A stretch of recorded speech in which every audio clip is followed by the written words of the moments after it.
ABVP రాష్ట్ర కార్యదర్శి. ఈరోజు అఖిల భారతీయ విద్యార్థి పరిషత్ రాష్ట్ర శాఖ ఆధ్వర్యంలో ప్రొఫెసర్ జయశంకర్ అగ్రికల్చర్ యూనివర్సిటీలో ధర్నా కార్యక్రమం నిర్వహించడం జరిగింది. మా యొక్క డిమాండ్స్ ఏంటంటే, ఏదైతే గవర్నమెంట్ 55 జీవో తీసుకొచ్చి 100 ఎకరాల హార్టికల్చర్ మరియు అగ్రికల్చర్ యూనివర్సిటీ ల్యాండ్ ని హైకోర్టు యొక్క నూతన భవనానికి కేటాయించాలని చెప్పేసి 55 జీవోని తీసుకొచ్చింది.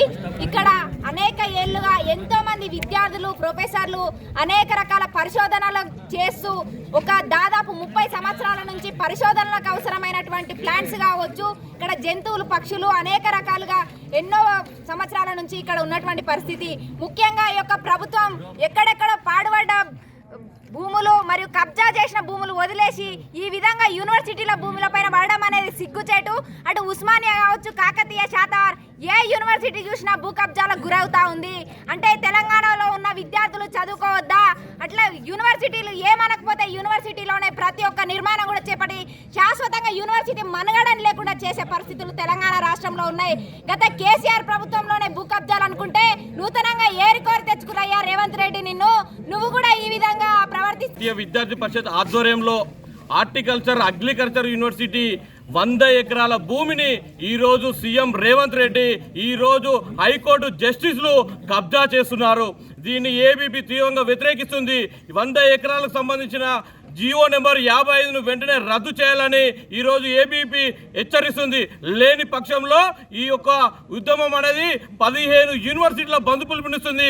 రాష్ట్ర వ్యాప్తం మొత్తం కూడా దద్దరిల్లుతుందని తెలియజేస్తున్నాం. ఎందుకంటే 10 సంవత్సరాలు కేసీఆర్ పాలనలో విశ్వవిద్యాలయాలు వివక్షత గురై అన్యాక్రాంతమయ్యే పరిస్థితి ఏర్పడ్డది. మేము వచ్చిన తర్వాత సీఎం రేవంత్ ప్రగల్భాలు పలికిండు. ఈరోజు విశ్వవిద్యాలయాలకు, విద్యకు నేను చాలా ఎక్కువ కృషి చేస్తాను, దానికి బ్లాక్ గ్రాంట్స్ కూడా కేటాయిస్తానని ప్రగల్భాలు పలికిండు. కానీ ఈరోజు వచ్చి నెల రోజులు కాకముందుకే ఈరోజు విశ్వవిద్యాలయం హార్టికల్చర్ 100 ఎకరాల భూమిని కబ్జా చేయడం అనేది చాలా ఘోరమైన పరిస్థితి. నీకు సిగ్గు చేయడాన్ని వివరిస్తున్నాం. అదే కాకుండా ఇప్పటికిప్పుడు తక్షణమే మీరు ఈ జీవోని రద్దు చేయాలి, లేకుంటే మీ యొక్క ప్రభుత్వం మెడలు వంచైనా ఈరోజు న్యాయమూర్తులు కేవలం న్యాయం చెప్పాల్సింది పోయి కబ్జాలు చేయడం చాలా సిగ్గుచేటు. మీ న్యాయ వ్యవస్థకే కలంకం తీసుకురావద్దు. మీ యొక్క భూములను ఈరోజు కేసీఆర్ ఎక్కడైతే కబ్జాలు చేసి ఎక్కడైతే ఫామ్ హౌస్లు కట్టుకున్నాడో అక్కడ పోయి పెట్టండి. ఈరోజు కోకాపేట కానీ నిన్న మొన్న హెచ్ఎండిఏకి 100 ఎకరాల భూమిని కేటాయించారు, అక్కడ పోయి కట్టండి. కానీ ఈరోజు విశ్వవిద్యాలయాలకు బ్లాక్ గ్రాంట్స్ ఇవ్వండి, విశ్వవిద్యాలయాలకు 1000 ఎకరాల ల్యాండ్స్ ఇవ్వాలని ఈరోజు ఏపీపీ డిమాండ్ చేస్తుంది. ఈ తక్షణమే జీవోను రద్దు చేయకపోతే ఈరోజు ప్రగతి భవన్ కాదు, ఈరోజు ప్రజా పరిపాలన భవన్ పెట్టినావు కదా, దాన్ని ముట్టడించి సీఎం రేవంత్ రెడ్డిలు కాదు హైకోర్టును కూడా ముట్టడించి అయినా ఈ జీవోను రద్దు చేసేంత వరకు ఏబీపీ పోరాడుతుందని తెలియజేస్తున్నాం. ఖబర్దార్ రేవంత్ రెడ్డి, ఖబర్దార్ రేవంత్ రెడ్డి. అవుతున్నాయి కాబట్టి ఇప్పటికైనా మీరు దీనిగా స్పందించి వెంటనే జీవో నెంబర్ 50 వెనక్కి తీసుకోవాలని మీ తరపున, వీసీ గారి తరపున ఒక లెటర్ రాసి ఆ ప్రభుత్వాన్ని మీరు తెలియజేయాలి. మా యొక్క ధర్నాలో మీరు మద్దతుగా నిలవాలని కోరుకుంటున్నాం సార్. మాకేముంటుంది సార్, రేపు పొద్దుగాల మా మీద కేసులైనా, అక్రమ కేసులైనా కూడా విద్యార్థుల పక్షాన, యూనివర్సిటీల పక్షాన కొట్లాడుతాం. మీరు యూనివర్సిటీలో ప్రొఫెసర్ అయి ఉండి, ఒక రిజిస్టర్ అయి ఉండి, ఈరోజు ఒక వీసీ అయి ఉండి ప్రభుత్వానికి ఏ విధంగా 100 ఎకరాల భూమిని కేటాయిస్తారు సార్? దీనికి సమాధానం చెప్పాల్సిన అవసరం మీ ఉంది సార్. కాబట్టి మీరు వెంటనే దీని మీద సమాధానం చెప్పాలని యావత్ ఈ యొక్క యూనివర్సిటీ విద్యార్థులు కావచ్చు, యావత్ తెలంగాణ విద్యార్థులు కోరుకుంటారు సార్. కాబట్టి మీరు దీని మీద సమాధానం చెప్పాలి సార్.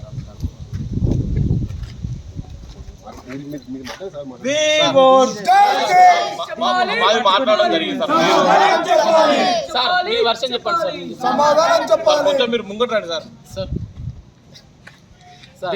ఇప్పుడు మేము గవర్నమెంట్కి ఇచ్చాం సార్, మా తరఫున మా రిప్రజెంటేషన్ గవర్నమెంట్కి ఇచ్చాము. గవర్నమెంట్కి డెసిషన్ అది. మీరేమైనా ఇప్పుడు రిప్రజెంటేషన్ ఇస్తే నేను మళ్ళీ గవర్నమెంట్ అయితే మేము మిమ్మల్ని అడిగేది ఒకటే, వెంటనే రద్దు చేయాలి. రద్దు చేయకపోతే మీరు ఉన్న ప్రొఫెసర్లు, రిజిస్టర్లు అందరూ కూడా మాతో పాటు ధర్నాలు కూర్చోవాలని మా విజ్ఞప్తి సార్. ఇది విద్యార్థుల గురించి, విశ్వవిద్యాలయాల గురించి. మనం ఇట్లనే మన భూములన్నీ కూడా ఇచ్చుకుంటూ పోతే వాస్తవానికి మీరు రిజిస్టర్ పొజిషన్లు ఉన్నప్పుడు ఇంకో 1000 ఎకరాలు మా విశ్వవిద్యాలయానికి కావాలని అడగాల్సింది పోయి ఈరోజు మీరు వీసీ గారు, వైస్ ఛాన్సలర్ గారు కలిసి ఈరోజు 100 ఎకరాల భూమిని ఇవ్వడం ఎంతవరకు సమంజసమని మేము అడుగుతున్నాము. మేము ఉస్మానియా యూనివర్సిటీ విద్యార్థులము. తెలంగాణ 2015లో 11 ఎకరాలు డబుల్ బెడ్రూమ్కి ఇస్తా అంటే గొడవ పడి రచ్చ చేస్తే దగ్గర కూడా రాలేదు సార్. మా ఉస్మానియా యూనివర్సిటీ దగ్గర కూడా గవర్నమెంట్ రాలేదు. మీరు ఎందుకు అడుగుతలేరు? ఆ రోజు మా వీసీ అడిగిరు, ఆ రోజు మా రిజిస్టర్ అడిగిరు, ఆ రోజు మా ప్రొఫెసర్ అందరూ కూడా ధర్నా చేసిరు. మీరెందుకు కాముషా ఉంటున్నారని మా యొక్క ప్రశ్న సార్. మీరు కూడా అదే విధంగా పోరాడాల్సిన అవసరం ఏర్పడుతుంది. మీరు ఎందుకు ఇది మర్చిపోతున్నారని అడుగుతున్నాం సార్. మీరు ఈరోజు మీ యొక్క విద్యార్థులు రండి తమ్ముడు మీ యొక్క భూమి పోతుంది, రండి చెల్లమ్మ మీ భూమి పోతుంది, మనం కదా అడగాల్సిన అంటే మమ్మల్ని 1 ఇయర్ డిటైన్ చేస్తారు వాళ్ళు, మమ్మల్ని చదువుకోనియరు, మా విద్యని దూరం చేస్తారు వాళ్ళు అని చెప్పి ఈరోజు మా రిజిస్టర్ గారు దగ్గరకు రానియరు, మా ఏడీ గారు దగ్గరకు రానియరు, డిటైన్ చేస్తారని భయపడుతున్నారు విద్యార్థులు. ఈ విధంగా విద్యా వ్యవస్థ ఉంటే విశ్వవిద్యాలయాల్లో విద్యార్థులు చైతన్యవంతులు కావాల్సిన విశ్వవిద్యాలయాల్లో విద్యార్థులు ఈ విధంగా భయభ్రాంతులు అయితే వారు ఎక్కడ చైతన్యవంతులు అవుతారు సార్? మా ప్రశ్న సార్. ఈరోజు ఇక్కడ వీసీ లేరు, ఇన్ఛార్జ్ వీసీ గారు ఉన్నారు, పరిపాలన అంతా కూడా మీదే. మీ చేతులు ఉన్నప్పుడు మీరు కదా దీన్ని న్యాయం చేయాల్సింది. ఇప్పుడు 100 ఎకరాల గురించి మీ అభిప్రాయం ఏ సార్? ఫస్ట్ మీకు ఓకేనా?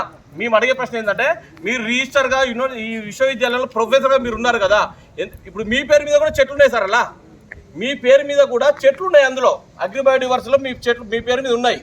వాటికి అది పోతే పోనీ అంటారా మీరు? అది చెప్పి మీ వర్షన్ మాకు చెప్పండి సార్. మీ పర్సనల్గా మీరు ప్రొఫెసర్ రిజిస్టర్గా కాకుండా మీరు ప్రొఫెసర్గా ఉన్నారు కదా, మీ వర్షన్ చెప్పండి సార్ మాకు కనీసం.